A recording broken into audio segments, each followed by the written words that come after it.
На горизонте американо-сирийских отношений наметился потенциальный и, возможно, решающий сдвиг.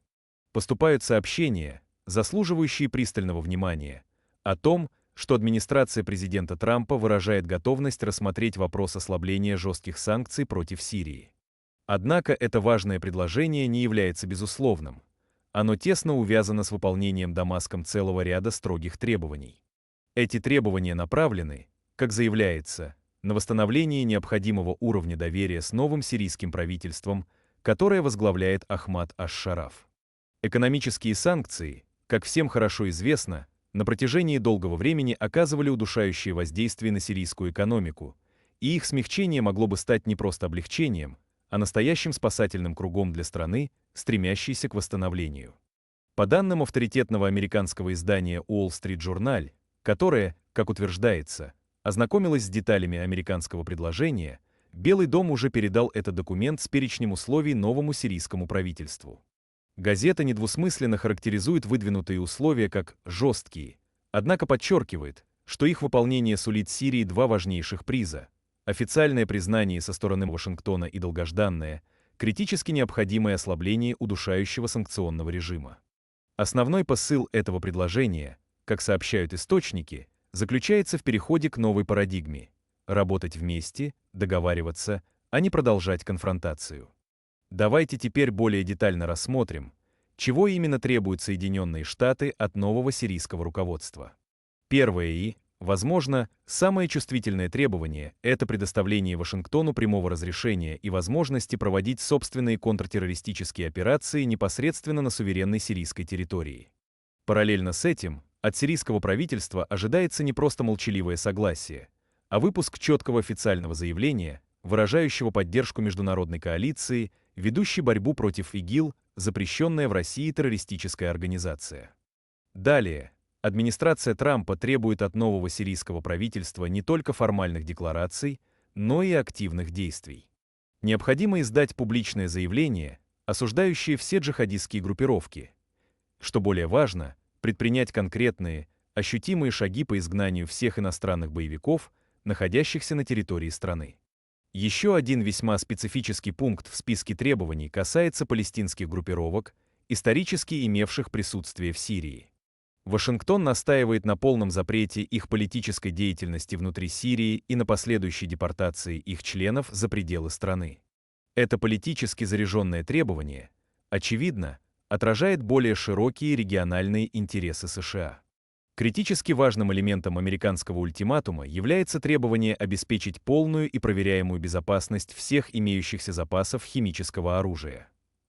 Существуют серьезные международные подозрения, что на территории Сирии может находиться более сотни объектов, так или иначе связанных с разработкой, хранением или производством химоружия, и США требуют абсолютных гарантий их надежной сохранности и контроля. Несколько парадоксально, но факт. В этом подробном списке американских требований, как особо отмечает пресса, полностью отсутствуют какие-либо упоминания о Российской Федерации или ее значительных военных базах на сирийской территории, таких как Тартус и Хмеймим. Это умолчание может интерпретироваться по-разному, но, возможно, оно свидетельствует о том, что немедленное вытеснение российского военного присутствия не входит в число первоочередных тактических задач Трампа в рамках данного сирийского урегулирования. Эти политические требования со стороны Вашингтона сопровождаются и конкретными военными планами.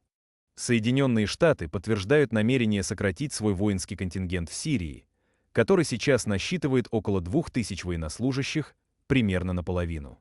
Ожидается, что это сокращение произойдет уже в ближайшие недели. Напомним, что официально основной задачей этих американских сил было и остается предотвращение возрождения ИГИЛ и превращение Сирии в безопасный плацдарм для подобных экстремистских группировок. Как подчеркивает Wall Street Journal, американские директивы ясно отражают определенные сомнения и настороженность среди чиновников администрации Трампа по отношению к новому сирийскому правительству. Дамаску, по сути, предложена ясная, хотя и сложная дилемма, своего рода развилка с высокими ставками. Либо принять эти жесткие условия, тем самым открыв путь к международной нормализации и снятию разрушительных санкций, либо же отказаться, что почти наверняка будет означать продолжение текущего санкционного давления, международную изоляцию и непризнание со стороны Соединенных Штатов. Возникает закономерный вопрос: являются ли эти требования реалистичными или даже выполнимыми для правительства, начинающего работу в условиях экономической разрухи и отсутствия стабильных доходов? Аналитики и эксперты взвешивают шансы. Выражает мнение, что требования, несмотря на их очевидную жесткость, все же не являются абсолютно невыполнимыми. В подтверждение этой точки зрения приводятся недавние события, которые можно трактовать как позитивные сигналы и шаги навстречу. Сообщается о визитах в Дамаск делегаций из Конгресса и Сената США. Практически одновременно Сирию посетил Абу Мазин, глава Палестинской национальной администрации, чей визит был интерпретирован как шаг к подтверждению статуса его администрации в качестве единственного представителя палестинцев, что напрямую связано с одним из американских требований. Считается, что визит американских законодателей мог быть нацелен на первичную оценку готовности Дамаска выполнять эти условия. Более того, наблюдаются конкретные шаги и в финансово-дипломатической сфере. Ключевым сирийским чиновникам, министру иностранных дел, министру финансов и главе Центрального банка было выдано разрешение на въезд в Соединенные Штаты. Цель поездки – участие в заседаниях Всемирного банка, где, как ожидается, будет предметно обсуждаться крайне важный вопрос экономических санкций. Высказываются также предположения, что сирийский министр иностранных дел, возможно, уже передал американской стороне письменное послание с официальным ответом на выдвинутые требования. Все эти факты свидетельствуют о наличии диалога и о потенциальной реальности выполнения условий. В этих событиях некоторые аналитики усматривают возможное изменение подхода администрации Трампа, переход от прежней неопределенности и выжидательной позиции к более прагматичным, ориентированным на результат шагам. Ярким примером такого прагматизма называют недавнее сокращение американского военного присутствия на стратегически важном газовом месторождении Коник и его передачу под контроль новой сирийской администрации. Отмечается, что сирийское общество давно выражало желание видеть возвращение западных нефтегазовых компаний, которые изначально разрабатывали это месторождение, вместо продолжения милитаризации региона.